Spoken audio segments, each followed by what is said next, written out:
శ్రీ త్రిపురారహస్య జ్ఞానఖండసారము అనే శాక్తేయ గ్రంథంలో 28వ పేజీ నుంచి 28th పేజీ నుంచి చదువుకోబోతున్నాం. ఇప్పుడు మన రికార్డింగ్ నెంబర్ ఇది 10 అన్నమాట. సృష్టిక్రమమును గూర్చి భార్గవుని సందేహములు అనే హెడ్డింగ్ ఇక్కడ.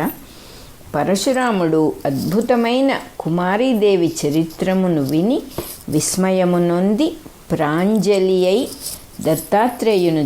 దత్తాత్రేయునితో ఇట్లనెను, భగవానుడా, మీరు చెప్పిన ఈ కథ చాలా ఆశ్చర్యకరముగానున్నది. మహోన్నతమైన త్రిపురాదేవి యొక్క మహిమను నేను ఇంతకు పూర్వము వినలేదు.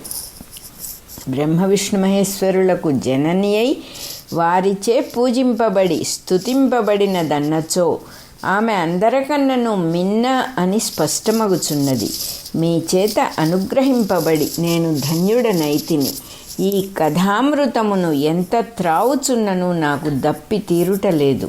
కావున శ్రీ త్రిపురాంబాదేవి యొక్క లీలలను వైభవమును ఇంకను వినగోరుచున్నాను, కృపతో చెప్పుడు. దత్తాత్రేయుడు ఇట్లు చెప్పెను, రామా వినుము. త్రిపుర అని చెప్పబడుచున్న ఆ దేవికి పరమాకాశమే రూపము. ఆమె యందే ఈ విశ్వమంతయు వివిధ పదార్థములుగా విభజింపబడి ఉన్నది. చిదానందము అద్వయమును అయిన ఆత్మయే ఆమెకు రూపము. ఆమె వాక్కులకు ఇంద్రియములకు మనస్సునకు అందక వానికి సాక్షిణి అయి సకలమునకు ఆధారమై ఉన్నది. భక్తుల యందలి దయచేత ఆమె ఎన్నో రూపములను దాల్చుచు పెక్కు లీలలను ప్రకటించుచున్నది. వానినన్నిటినీ లెక్కించి చెప్పుటకు ఆదిశేషునకు కూడా అసాధ్యము. కావున ఆమె యొక్క ప్రధాన రూపములను కొన్నిటిని చెప్పెదను. కుమారి, త్రిరూప, లక్ష్మి, సరస్వతి, గౌరీ, కాళి, చండిక, దుర్గా, కాత్యాయని, లలిత అను రూపములు పేర్కొనబడుచున్నవి. వీనిలో లలిత శ్రీ మహారాజ్ఞి. ఆ రూపము పూర్ణతమము. ఇందు కుమారీ చరిత్రమును చెప్పితిని. ఇంక తక్కిన చరిత్రములను క్రమముగా చెప్పెదను. కుమారీదేవియే 3 రూపములతో మూర్తిభవించి త్రిరూపగా ఆవిర్భవించినది. పూర్వము సృష్టి యొక్క ఆరంభమునందు త్రిపురాదేవి చైతన్యమే రూపముగా ప్రకాశించుచుండెను. అప్పుడు ఆమె ఒక్కతయే ఉండెను, ఇతరమేదియూ లేదు. అట్లున్న ఆ శక్తి తన స్వాతంత్ర్యము చేత సృష్టి చేయుటకు ఉన్ముఖురాలు కాగానే ఇచ్ఛ కలిగెను. దాని చేత జ్ఞానము, దాని వలన క్రియ సంభవించెను. ఆమె వాని వైపు చూచినంతనే వాని నుండి ఇచ్ఛామయుడై ఈశ్వరుడు, జ్ఞానమయుడై విష్ణువు, క్రియాత్మకుడై బ్రహ్మ జన్మించిరి. పుట్టుక చేతనే మహావీర్యులు సత్సంకల్పులు అయిన వారు చిత్తమును ఇంద్రియములను క్రియలను నియమించుకొని గొప్ప తపస్సు చేసిరి.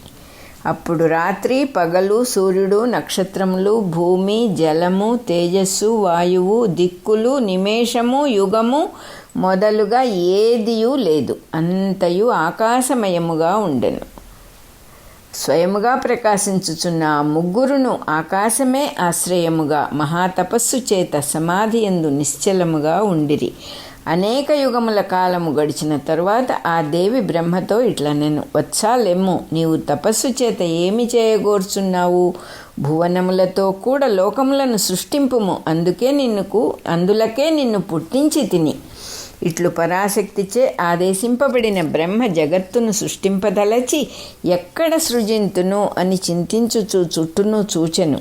అప్పుడు ఆయనకు సర్వశూన్యము అమలము అయిన మహాకాశము కనిపించెను. దానికి ఆదియు అంతము గోచరింపలేదు. నాకు సృష్టికి అవకాశమున్నది అని తలచి ఆయన శరీరమును కొంచెము కదలించి స్పర్శను పొందెను. ఆయన యొక్క అంగచలనము వలన కలిగిన స్పర్శ వలననే వాయువు విజృంభించెను. వాయువు యొక్క వేగము వలన వేడిమి పుట్టెను. ఆయన చూచుచుండగా ఆ వేడిమి అగ్నిగా రూపొందెను. పిమ్మట అగ్ని నుండి చల్లని స్పర్శతో రసవంతమైన జలము ఆవిర్భవించెను. దాని యందు గంధముతో అనగా వాసనతో పృథివి కనిపించెను. అది కఠినమై దేనినైనను ధరించుటకు సమర్థమై ఉండుట చూచి బ్రహ్మ దీనియందు నానావిధములైన శరీరములతో విచిత్రమైన భువనమును సృష్టింతును, ఇది నా సృష్టిని ధరింపగలదు అని తలచి దానియందు సృష్టిని కావించెను. ఇది విని పరశురాముడు సంశయమునొంది దత్తాత్రేయునితో ఇట్లనెను, భగవానుడా, నీవు చెప్పున్నది చాలా విచిత్రముగా ఉన్నది. అందువలన నాకేదియూ నిశ్చితముగా తెలియుట లేదు. బ్రహ్మ యొక్క చూపు వలన సిద్ధములై ఉన్నట్లుగా ఆకాశాది భూతములు పైకి వచ్చినవి. అచ్చట మరి ఒక కర్త ఎవడునూ లేడు. మరి ఆ భూతములు కర్త లేకయే ఉద్భవించనని తోచుచున్నది. అవి అంతకు పూర్వమే సిద్ధములై ఉన్నచో అవి ఉన్నట్లు ఆ సృష్టికర్తకు ఎలా తెలియలేదు?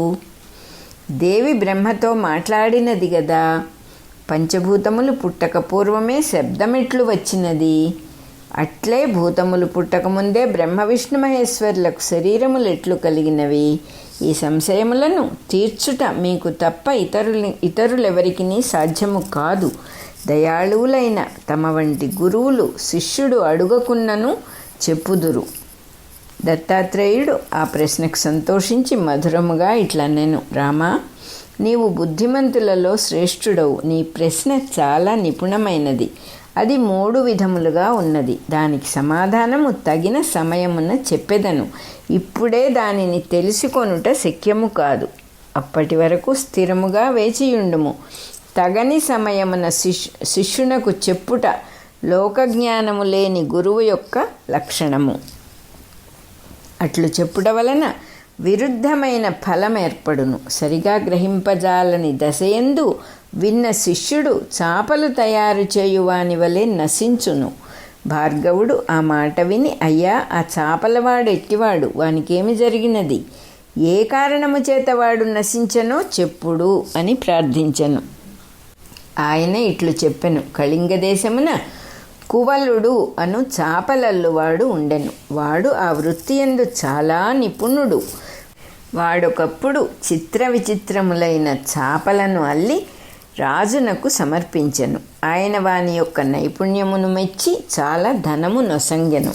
సంపన్నుడైన ఆ కటకారుడు పురాణములయందు బ్రాహ్మణ ప్రశంసను విని బ్రాహ్మణులను ఆరాధింప మొదలిడెను. ఒకప్పుడితడు పుణ్యకథలు వినుచుండగా సందర్భవశమున ఆధ్యాత్మ ప్రసంగము వచ్చెను. ఆ ప్రసంగమున అతడు మరల మరల వినెను. అది మిగుల సూక్ష్మమగుటచే అతనికేమియూ తెలియలేదు. తరువాత ఒకచోట ఏకాంతమునందు ఆప్తుడైన ఆ పౌరాణికుడు కనిపింపగా కువలుడు, స్వామి, తమరు చెప్పిన ఆధ్యాత్మ విషయము చాలా గంభీరముగా ఉన్నది. మరల విన్నను నాకది బుద్ధియందు నిలుచుటలేదు. కావున కరుణించి దాని యొక్క సారమును సంగ్రహించి నేను సులభముగా గ్రహించుటకు వీలగునట్లుగా చెప్పుడు అని ప్రార్థించెను. ఆ బ్రాహ్మణుడు ఇట్లు చెప్పెను, కువల, ఆధ్యాత్మ విద్య యొక్క సారమును సంగ్రహముగా చెప్పుచున్నాను, వినుము. మానవుడు ఇంద్రియ విషయముల నుండి విముఖుడై శాంతుడై దృశ్యమునంతను దృక్కుగా గ్రహించుచు సర్వము సమమని తెలుసుకొనవలెను. పిదప వచ్చిన దానిని త్యజింపక రాని దానిని కోరక ఎల్లప్పుడూ సంతుష్టుడై సంగరహితుడై నిర్భయుడై సంచరించవలయును. ఆ మాటలను విని కువలుడు అజ్ఞానము చేత మోహితుడై వాని అర్థమును సరిగా గ్రహింపలేకపోయెను. సర్వమో సమమనగా మనుష్యులందరూ సమానులే అని తలచి కువలుడు బ్రాహ్మణులయందు భక్తిని వీడి దేవ పూజలను పాప భయమును త్యజించి భోగములను అనుభవించుచు నాస్తిక ప్రాయుడై అధమగతిని పొందెను. కావున భార్గవ, తగని సమయమున చేయు బోధ దోషమునకు త్రోవ తీయును. మన రికార్డింగ్లో 10వ నెంబర్ అయిపోయింది. 31 పేజీలో 2nd పారాగ్రాఫ్ అయిపోయింది.